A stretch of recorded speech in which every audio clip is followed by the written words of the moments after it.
अपने हाथों को उठाओ। Thank you Jesus. खुदा बाप, तेरा पवित्र आत्मा आज वचन की गहराइयों के ज़रिए से अपने लोगों से बात करे।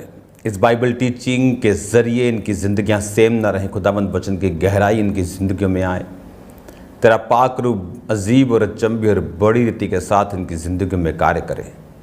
तेरी बरकत को मैं इनके लिए मांगता हूँ खुदावंद। जितने बीमार हैं आज तेरे वचन को सुनते ही चंगे हों, जितने कमज़ोर हैं वो ताकत को पाएँ खुदावंद। तेरा आत्मा अपने वचन के ज़रिए से उनसे बात करके उन्हें छुड़ाए खुदावंद, नई दिशा दे खुदावंद। तेरे जीवित नाम में मैं इनको तेरे हाथों में सौंपता हूँ, प्रभु यीशु मसीह के नाम में, आमीन आमीन।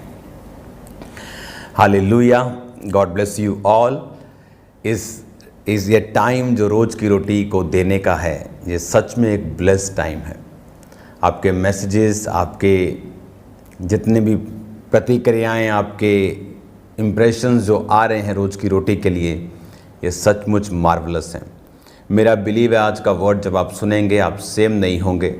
ये बाइबल टीचिंग जो मैं आपको दे रहा हूँ, ये बहुत ही ध्यान से और बहुत ही आराम से और नोट कर करके लेने वाली टीचिंग है। ओके, आज जब आप इस वर्ड को सुन रहे हैं राइट नाउ, मैं चाहता हूँ आप उत्पत्ति 22 उसका पूरा अध्याय आप जब आप पढ़ते हैं, पहली आयत से मैं पढ़ता हूँ। इन बातों के पश्चात ऐसा हुआ कि परमेश्वर ने अब्राहम से ये कहकर उसकी परीक्षा की, हे अब्राहम। उसने कहा, देख मैं यहाँ हूँ। उसने कहा, अपने पुत्र को अर्थात अपने इकलौते पुत्र इसहाक को जिससे तू प्रेम रखता है संग लेकर मोरिया देश में चला जा और वहाँ एक पहाड़ के ऊपर जो मैं तुझे बताऊँगा होम बलि करके चढ़ा। अतः अब्राहम सवेरे तड़के उठा और अपनी गधे पर काठी कसकर अपने 2 सेवक और अपने पुत्र इसहाक को संग लिया और होम बलि के लिए लकड़ी चीर ली। तब निकलकर उस स्थान की ओर चला जिसकी चर्चा परमेश्वर ने उससे की थी।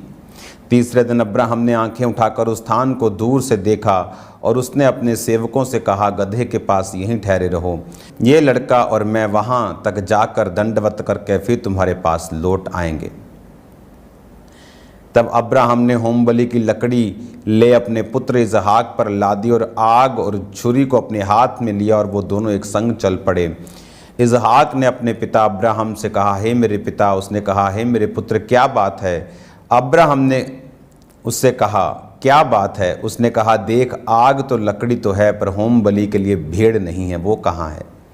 अब्राहम ने कहा, हे मेरे पुत्र, परमेश्वर होम बलि की भेड़ का उपाय आप ही करेगा। और वो दोनों संग संग आगे चलते गए। 9 आयत में लिखा, जब वो उस स्थान को जिसे परमेश्वर ने उसको बताया था पहुँचे, तब अब्राहम ने वहाँ वेदी बनाकर लकड़ी को चुन चुन कर रखा और अपने पुत्र इसहाक को बांधकर वेदी पर की लकड़ी के ऊपर रख दिया। तब अब्राहम ने हाथ बढ़ाकर छुरी को ले लिया और अपने पुत्र को बलि करे। तब यहोवा के दूत ने स्वर्ग से उसको पुकार के कहा, हे अब्राहम, हे अब्राहम। उसने कहा, देख मैं यहाँ हूँ। उसने कहा, उस लड़के पर हाथ मत बढ़ा, ना कुछ उससे कर, क्योंकि तूने जो मुझसे अपने पुत्र वरन अपने इकलौते पुत्र को भी नहीं रख छोड़ा, इससे अब मैं जान गया हूँ कि तू परमेश्वर का भय मानता है।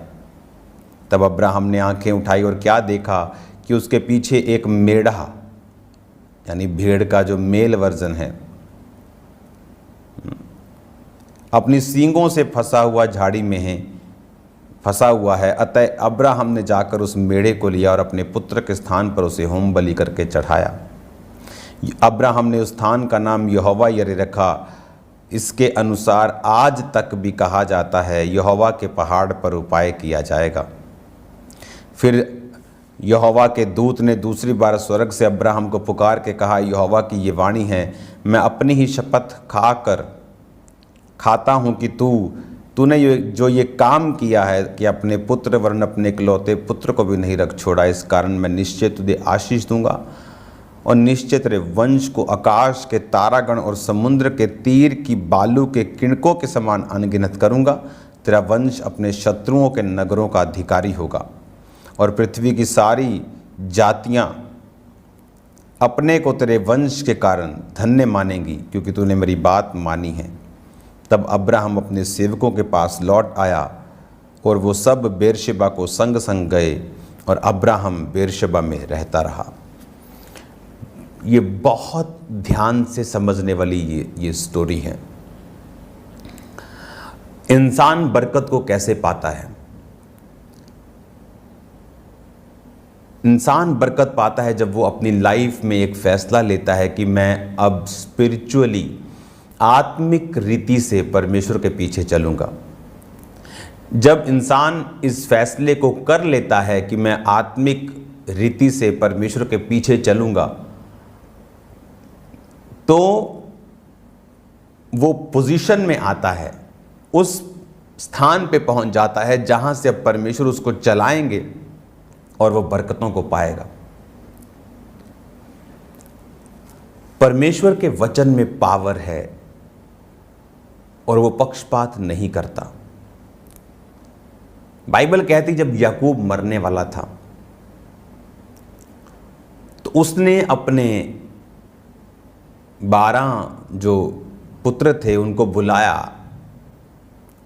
कि मैं मरने से पहले तुम्हें प्रोफेटिक वर्ड्स दूं तुम्हारे ज़िंदगी और तुम्हारे कर्मों के हिसाब से। उसने रुबेन को दिया जो व्यभिचार कर बैठा था, उसने लेवी को, उसने शिमोन को, हर एक व्यक्ति को, यहूदा को उसने प्रोफेटिक वर्ड्स दिए। और उसने यूसुफ के 2 बच्चे जो यूसुफ के साथ, जब यूसुफ को मालूम हुआ उसका बाप जो है वो स्वर्ग जाने वाला है, तो वो अपने 2 बच्चों को भी साथ लेके आया, मनश्शे और एप्रैम। बाइबल कहती है जब वो अपने पुत्रों को लेके आया तो उसने मनश्शे को, जो कि उसका जेठा बेटा था,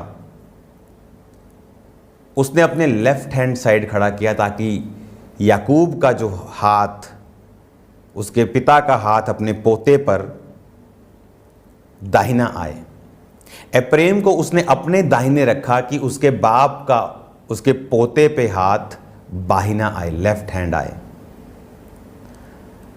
और जब याकूब प्रार्थना करने लगा तो उसने हाथ क्रॉस कर दिए, दाहिना एप्रैम पे कर दिया, बाहिना मनश्शे पे कर दिया।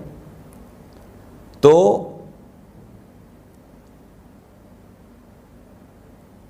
उसने कहा पिता ये तो छोटा है, इस पे अपना लेफ्ट हैंड रख, क्योंकि उधर से जब लेफ्ट हैंड आया तो छोटे पे आना था, लेकिन उसने अपना लेफ्ट हैंड बड़े पे किया, अपना राइट हैंड छोटे पे कर दिया। तो उसने कहा ऐसा मत कर, लेकिन उसने कहा नहीं मेरे बेटे, दोनों बरकत को पाएंगे, दोनों आशीष को पाएंगे, लेकिन जो छोटा है वो ज़्यादा ब्लेस्ड होगा और बड़ा निकलेगा। तब जो ब्लेसिंग्स रिलीज की गई थी वो सिर्फ मुंह से की गई थी, कुछ पैसा नहीं दिया गया, कुछ प्रॉपर्टी का चक्कर नहीं था कि इसको 10 खेत मिलेंगे, इसको 8 मिलेंगे, तो 10 वाले की आमदनी ज़्यादा होगी और उसकी आमदनी पे आमदनी फिर ज़्यादा होगी, इस तरह वो बढ़ता जाएगा। ऐसा कुछ नहीं था।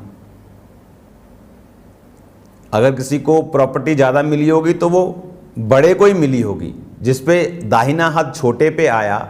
अगर आप याकूब की जगह खड़े हैं और एक बच्चा यहाँ है और एक यहाँ है, बड़ा यहाँ है मेरे लेफ्ट ताकि आपका हाथ इस पे राइट आए, छोटा यहाँ है एप्रैम ताकि आपका लेफ्ट यहाँ आए, लेकिन उसने क्रॉस कर दिया, लेफ्ट यहाँ कर दिया, राइट छोटे पे कर दिया। तो यूसुफ ने कहा नहीं नहीं ऐसा मत कर। उसने कहा नहीं ऐसा ही है। कोई प्रॉपर्टी नहीं बांटनी हुई थे, कोई कुछ प्रॉपर्टी नहीं बांटी गई, कुछ अधिकार नहीं बांटे गए, लेकिन स्पिरिचुअली उन्हें ब्लेस किया गया। और आप हैरान होंगे, अगर आप गिनती की पुस्तक में जब गोत्र गिने गए, जब गोत्रों की गिनती हुई, याकूब के 12 पुत्र थे, लेवी की गिनती गोत्रों में नहीं हुई क्योंकि वो सेवा के लिए चुने गए थे, तो रह गए 11। यूसुफ की गिनती उनमें नहीं हुई, यूसुफ के 2 बच्चों की गिनती उनमें हुई, तो यूसुफ हट गया, रह गए 10, 2 बच्चे ऐड हो गए 12। और जब आप गिनती की पुस्तक में पढ़ते हैं, उनमें जब दलों को गिना गया तो आप गिनती की पुस्तक 2 बाब 18 आयत में लिखा, पश्चिम की ओर अप्रेम की छावनी के झंडे के लोग अपने दलों के अनुसार रहें, और उनका प्रधान अम्मीहूद का पुत्र एलीशामा होगा। उनके दल के गिने हुए पुरुष 40,500 हैं। उनके समीप मनश्शे के गोत्र के रहें, और उनका प्रधान पदासूर का पुत्र गमलीएल होगा। उनके दल के गिने हुए पुरुष 32,200 हैं। एप्रेम, जिस पर याकूब का दाहिना हाथ आया था, जो छोटा बेटा था यूसुफ का, बाइबल कहती जब उनको गिना गया कुछ सालों के बाद, कुछ पीढ़ियों के बाद, तो 40,500। और जब बड़े बेटे के गिनती हुई पॉपुलेशन की, जो लोग युद्ध करने के योग्य थे, जब उसकी गिनती हुई तो उसकी गिनती हुई 32,200। इमेजिन करो, बड़ा भाई, उसकी शादी पहले होगी तो बच्चे पहले होंगे, बच्चे पहले होंगे, उनके बच्चे पहले होंगे, उनकी शादी पहले होगी, तो किसकी पॉपुलेशन बढ़नी चाहिए? बड़े भाई की। लेकिन छोटे भाई की पॉपुलेशन जब उसके वंश को गिना गया तो वो 40,000, और छोटे को गिना गया तो 32,000। ये फर्क तब पड़ा था जब हाथ आया था स्पिरिचुअली। ये लाइफ आत्मिक है, शारीरिक नहीं है।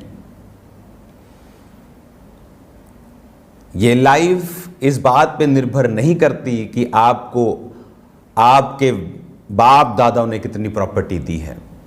अगर आप ब्लेस्ड हैं, अगर आप आशीषित हैं, बाइबल कहती है अब्राहम इसहाक को अपना सब कुछ दिया। जब एक आदमी ने अपना सब कुछ इसहाक को दे दिया, तो दूसरी जगह वचन ये कहता है, जब आप बाइबल में स्टडी करते हैं तो दूसरी जगह वचन ये कहता है कि अब्राहम ने अपने बाकी पुत्रों को भी कुछ कुछ देकर पूरब की ओर भेज दिया। जब सब कुछ इसहाक को दे दिया तो उसने कुछ कुछ कैसे दिया? सब कुछ इसहाक को देने का मतलब सिर्फ प्रॉपर्टी नहीं था, उसके ऊपर अब्राहम का हार्ट से, दिल से वो ब्लेसिंग्स, वो स्पिरिचुअली इम्पार्टेशन, वो हाथ सुलेमान दाऊद को समझता था। बाकी बेटे दाऊद के साथ रहते थे, लेकिन सुलेमान ने दाऊद की लाइफ को फॉलो किया। उसने उसके प्रार्थना करने के तरीके को, परमेश्वर के साथ जुड़े रहने के तरीके को, बोने के तरीके को, परमेश्वर के साथ जब उसने पाप भी किया किस तरह से वो रोया और खुदा के साथ जुड़ा रहा, उन सब चीज़ों को उसने बारीकी से देखा। वो बड़ा होके उसको स्टोरीज मालूम हुई कि तेरे बाप ने गुनाह किया और इस तरह से रिपेंट किया और इस तरह से उसको दुखी हुआ, खुदा को नहीं छोड़ा, बहुत सारी चीज़ें। और बाइबल कहती है कि सुलेमान को परमेश्वर ने राजा होने के लिए चुना, जबकि दाऊद के जो दूसरे बेटे थे उनमें से कुछ बेटों के जो नाना थे वो राजा थे।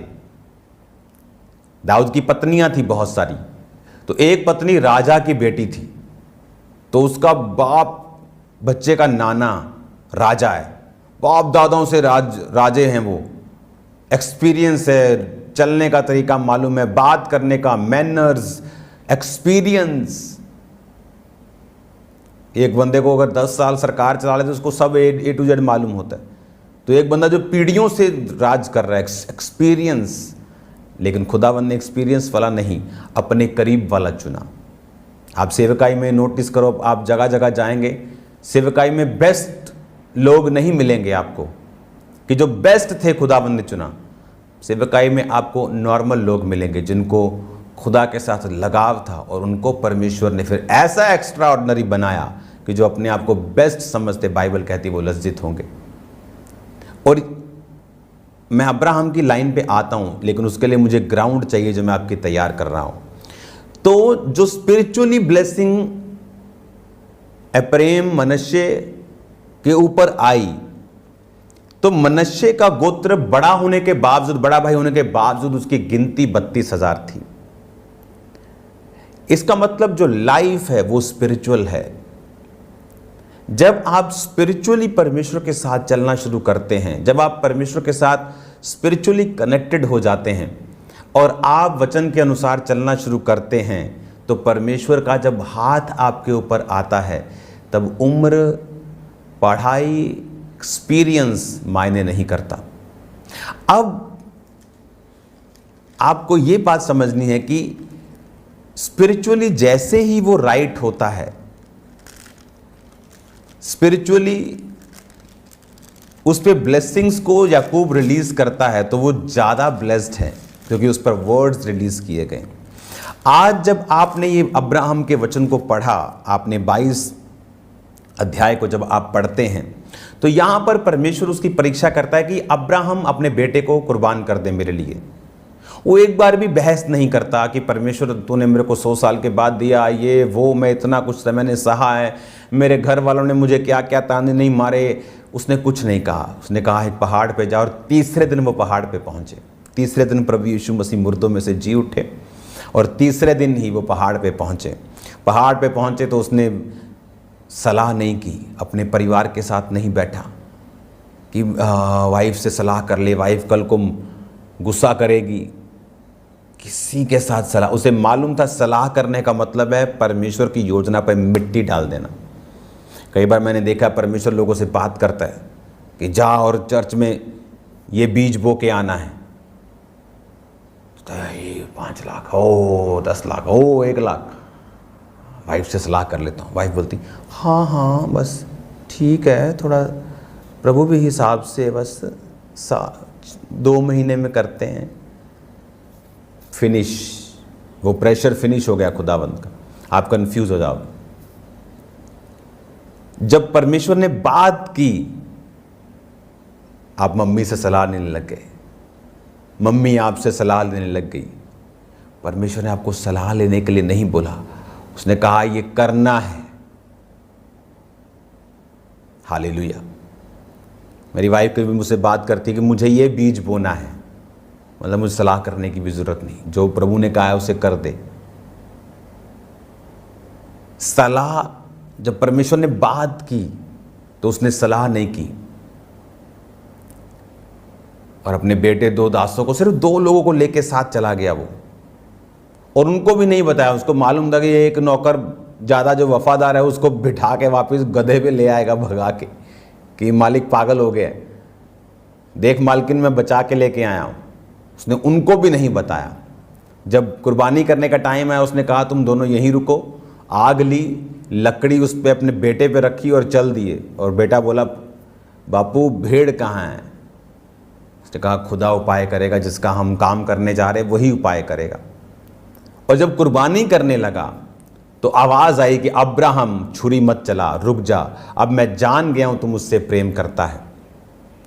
और अब्राहम जब रुकता है तो पीछे देखता है कि एक मेढ़ा फंसा हुआ झाड़ियों में अपनी सींगों से, तो उस मेढ़े को वो लेकर कुर्बान करता है। हमें इसको मैं कंटिन्यू करूंगा, ये बहुत ज़रूरी है वचन आपको सुनना। कल हम कंटिन्यू इसको सुनेंगे, इसको अगले पार्ट में। तो अगर मीटिंग है कल तो कल नहीं परसों। तो आपको याद रखना है, आज शाम को प्रेयर माउंटेन की प्रेयर्स में इनवाइट करना है लाखों लोगों को। इनवाइट करना है प्रेयर माउंटेन्स की प्रेयर्स में। वो सेम नहीं आपको रहने देंगे यीशु मसीह के नाम में। वो प्रेयर्स ही हैं जो आपको स्ट्रॉन्ग करती है। वचन आपकी नॉलेज बढ़ाता है, लेकिन प्रेयर्स आपको वो देती हैं प्रैक्टिकली, जो वचन आपको सिखा रहा है। आप उनको प्रैक्टिकली डेमोन्स्ट्रेट अपनी लाइफ में करते हैं, उस ब्लेसिंग्स को, उस सभी चीज़ों को जो वचन वायदा करता है। तो ये दोनों चीज़ें ज़रूरी हैं। अगर आप वचन के पीछे लग गए और आपने प्रेयर नहीं की, आप कंप्लीट नहीं हैं। आप प्रेयर प्रेयर प्रेयर करते जा रहे हो, वचन आपके अंदर नहीं है, तो भी आप अधूरे हैं। शाम को मिलते हैं खुदावंद की प्रेजेंस में। इस वचन को मैं कंटिन्यू रखूंगा क्योंकि ये थोड़ा लंबा जाएगा, ताकि आप उसे अगले पार्ट में कल सुन पाएंगे। आप ब्लेस्ड हैं यीशु के नाम में। आप ब्लेस्ड हैं यीशु मसीह के नाम में, आप सेम नहीं हैं। शाम को मिलते हैं खुदावंद की प्रेजेंस में, और नेक्स्ट पार्ट में दोपहर 1 बजे मिलते हैं खुदावंद की प्रेजेंस में। अपने हाथों को उठाओ, थैंक यू जीसस। और याद रखो, संडे की मीटिंग मॉर्निंग एक स्पेशल मीटिंग होगी, डिलीवरेंस से भरी हुई, आशीष से भरी हुई। अपने हाथों को उठाओ, थैंक यू जीसस। खुदा बाप, जो आज शाम की प्रार्थना और प्रार्थना पहाड़ की प्रेयर में शामिल हों, डिलीवर हों, आज़ाद हों, चंगे हों खुदावन, अपनी बीमारियों से, डिप्रेशन से, कलेशों से, कर्जों से आज़ाद हों।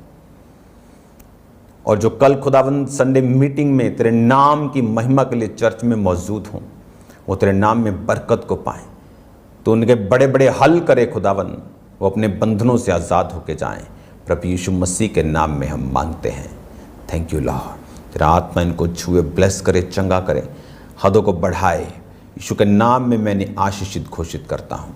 जितने लोग खुदावंद इस वचन को आगे फैलाएं, प्रार्थना पहाड़ की प्रेयर्स के लिए लोगों को इनवाइट करें, उन्हें भी बरकत देना, क्योंकि ये सुसमाचार देने का कारण है। यीशु मसीह के नाम में चंगे हो जाओ, यीशु के नाम में आज़ाद हो जाओ, यीशु के नाम में छूट जाओ। प्रभु यीशु मसीह के नाम में हम मांगते हैं, आमीन आमीन। God bless you all. खुदावंद आपको बरकत दे सबको।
जिस तरह से अभी आपने परमेश्वर के